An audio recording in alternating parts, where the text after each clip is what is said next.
अस्सलामुअलैकुम viewers, welcome back to my YouTube channel. उम्मीद करता हूँ सब खैरियत से होंगे। हमारे इस चैनल का मकसद आपको बेस्ट हेल्थ केयर देना है और मेडिसिन का इस्तेमाल आप अपने डॉक्टर के मशवरा से करें, क्योंकि हमारा काम है आपको मेडिसिन से रिलेटेड इंफॉर्मेशन देना, इसके इफ़ेक्ट्स और साइड इफ़ेक्ट्स बताना।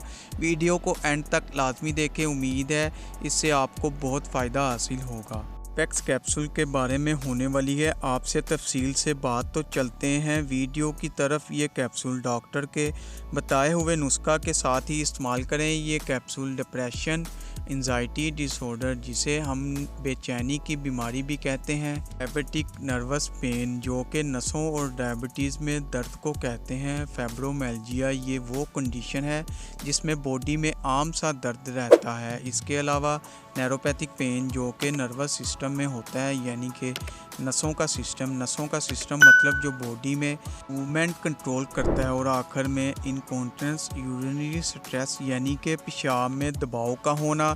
बहुत सारे लोगों को ये बीमारियां रहती हैं, पेशाब में दबाव बहुत सारे लोगों को रहता है। इस कैप्सूल को आप खाने के साथ भी इस्तेमाल कर सकते हैं। आपने ये मेडिसिन रोज़ाना एक मुकर्रर वक्त में इस्तेमाल करनी है ताकि कंसिस्टेंसी ब्लड जारी रहें, ब्लड के अंदर एक फरमानी जारी रहे। अगर आपसे एक दिन डोज लेना मिस हो गई हो तो फ़ौरन वक्त पर ले लें इसको। अब बात करते हैं इस कैप्सूल के साइड इफ़ेक्ट्स के बारे में।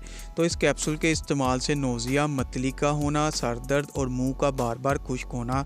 बहुत सारे लोगों को मुंह खुश्क का मसला भी रहता है। इस कैप्सूल के इस्तेमाल के बाद आपको गुनूदगी तारी हो सकती है। इस कैप्सूल के इस्तेमाल के बाद ड्राइव करने से गुरेज करें। ये साइड इफ़ेक्ट्स बहुत कम लोगों में पाए जाते हैं और ये वाकई साइड इफ़ेक्ट्स होते हैं। ये खुद ब खुद ठीक भी हो जाते हैं। अगर इनमें से कोई भी साइड इफ़ेक्ट्स हो जाए, तबीयत ज़्यादा बिगड़ जाए तो फ़ौरन डॉक्टर से रुजू करें। अगर आपको जिगर, दिल, गुर्दे का मसला है और पहले कभी एपिलेप्टिक की बीमारी भी रह चुकी है तो अपने डॉक्टर को ये ज़रूर बताएं।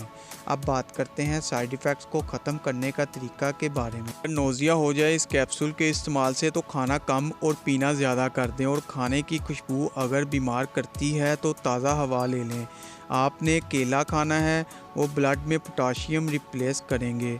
और डिहाइड्रेशन साल्ट को रिप्लेस करने के लिए डिहाइड्रेशन साल्ट लेना है जो मिनरल को रिप्लेस करेंगे, जो आपकी बॉडी में मिनरल पैदा करेगा। सर में दर्द हो तो इस सूरत में आराम करें ज़्यादा से ज़्यादा और पिएं ज़्यादा से ज़्यादा। और मोबाइल और टीवी वगैरह देखने से गुरेज करें।